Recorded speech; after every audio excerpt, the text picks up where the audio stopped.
Lacroix to Chelsea for £52 million from Crystal Palace. Done and dusted and confirmed. Maxence Lacroix to Chelsea is a done deal, and it's a here we go without involving anything about other players. Chelsea might have just found the defender their entire project was missing. And strangely, we're not talking about another 19-year-old prospect who might become world-class 5 years from now. We're talking about Maxence Lacroix, a 26-year-old Premier League proven centre-back who has already won trophies in England, played European knockout football, broken into the French national team, and spent the last 2 seasons dealing with some of the fastest and most physical attackers in football. Maxence Lacroix walks straight into the Chelsea first team. This is the calibre of signing that we desperately needed this summer. Another wonderful signing by Chelsea Football Club. Chelsea Football Club feel like we are moving in the right direction. We have been making great decision after great decision, and the good times feel like they are coming back. Chelsea are closing in on a deal worth around £52 million. And at first, that looks like another expensive Chelsea transfer. But look at the player Xabi Alonso is getting, and the move becomes much more interesting. Lacroix reached 35.39 kilometers per hour last season. Earlier in the campaign, Opta found that he had stopped 20 of the first 23 dribblers who attacked him one-on-one, an 87% success rate, the best among qualifying Premier League defenders at that point. He started 35 league games. He became one of Crystal Palace's defensive leaders after Marc Guéhi's departure. And just months before this transfer, Didier Deschamps took him to the World Cup with France. But pace alone isn't why Chelsea want him, because Chelsea don't simply need another centre-back.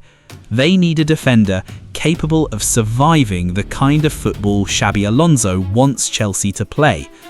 And once you understand what that actually demands from a defender, Lacroix starts looking almost specifically designed for it. Chelsea's problem last season wasn't difficult to find.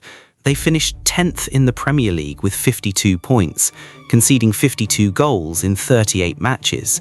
For a club trying to return to the top of English football, that wasn't close to good enough. And the context makes it worse. Chelsea still scored 58 league goals. There was attacking talent, but games repeatedly became too unstable. Once possession was lost, Chelsea could be exposed before the defence had time to reorganise. When Chelsea push players forward, somebody has to defend the space behind them, and that's where Lacroix becomes interesting. He isn't simply fast for a centre-back. His pace changes what the manager is allowed to do. Imagine Chelsea's fullbacks advancing. The midfield compresses the pitch. Palmer and Morgan Rogers move closer to goal. Suddenly, Chelsea have numbers around the opposition box, but lose possession and there may be 40 metres of grass behind the defensive line. That's where slower defenders become vulnerable. Lacroix gives Chelsea recovery speed. His top speed of 35.39 kilometers per hour was Crystal Palace's fastest recorded sprint in the 2025-26 Premier League season. But here's the important part. Speed without defensive judgment is just recovery. Lacroix showed at Palace that he can also defend before the race begins. During an Opta assessment in November 2025, he had won 87% of his 1-versus-1 battles against dribblers. That matters, because a high defensive line inevitably creates isolated defenders. There will be moments when the press gets beaten, moments when Caicedo cannot stop the transition, moments when a winger receives with nobody between him and the centre-back.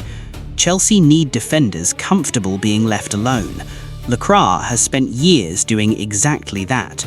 And that is why this doesn't look like Chelsea simply buying another centre-back. They're buying insurance for aggressive football. But that still doesn't explain why Palace valued him above £50 million. For that, you have to understand what happened to Lacroix after he arrived in England. Crystal Palace paid around £18 million to bring Lacroix from Wolfsburg in 2024. 2 years later, Chelsea are preparing to pay almost 3 times that amount. That development wasn't accidental. Oliver Glasner already knew Lacroix from Wolfsburg, and at Palace, the system made sense for his strengths. Palace regularly defended with 3 centre-backs. That sounds protective, but the outside centre-backs and central defender still had to step aggressively into midfield, cover large spaces and defend transitions when the wing-backs pushed forward. Lacroix became extremely comfortable inside that chaos. In 2025-26 alone, he started 35 Premier League matches and played 3,085 minutes. He recorded 261 clearances, 60 tackles and 45 interceptions, while winning around 61% of his aerial duels according to available event data. But perhaps the biggest development was responsibility, because when Marc Guéhi left Palace, Lacroix became one of the defenders expected to organise the structure. Glasner publicly praised his consistency, saying Palace could rely on him. And then came the trophies. Palace played a part in winning the FA Cup in 2025, then the Community Shield. Then in May 2026, Palace beat Rayo Vallecano 1-0 in the Conference League final. Lacroix didn't make his senior France debut until March 2026, entering against Brazil after Dayo Upamecano was sent off. Within months, Didier Deschamps included him in France's 26-man World Cup squad. By the end of the tournament period, he had earned 5 senior caps. Think about the competition: Saliba, Konate, Upamecano, Koundé. Breaking into that defensive group at 26 tells you how quickly his reputation changed. Chelsea's attack was never the only thing standing between them and the top. They already had Cole Palmer, they already had João Pedro, they already had Estevarin. Now they've added more attacking quality, including Morgan Rogers. But we should also be realistic. One defender does not turn a team that finished 10th into Premier League champions. Chelsea conceded 52 league goals last season. They changed managers. They still have questions around leadership, consistency, and how quickly Alonso can implement his football. And Lacroix himself has another level to prove. Crystal Palace pressure is not Chelsea pressure. At Palace, a strong season makes you one of the league's most respected defenders. At Stamford Bridge, a £52 million centre-back will be judged against Arsenal, Manchester City, Liverpool and Manchester United, while being expected to help Chelsea return to the top. There will be nowhere to hide. And maybe that's what makes this transfer so fascinating. Chelsea aren't buying Lacroix because he's perfect, they're buying him because his best qualities solve very specific problems. He can run, he can defend space, he can survive 1 versus 1. He's Premier League proven, he's experienced enough to help immediately, but still only 26. And after trophies with Palace and a breakthrough into France's World Cup squad, he is arriving at the point where his career should be entering its prime. So perhaps the frightening thing isn't Maxence Lacroix by himself, it's what Chelsea might be able to do because he is there. Chelsea finished 10th last season.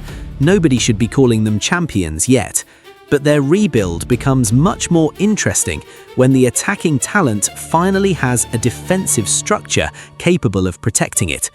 Because the scary thing about Maxence Lacroix isn't simply how quickly he can run backwards, it's how much further forward Chelsea might now be able to go.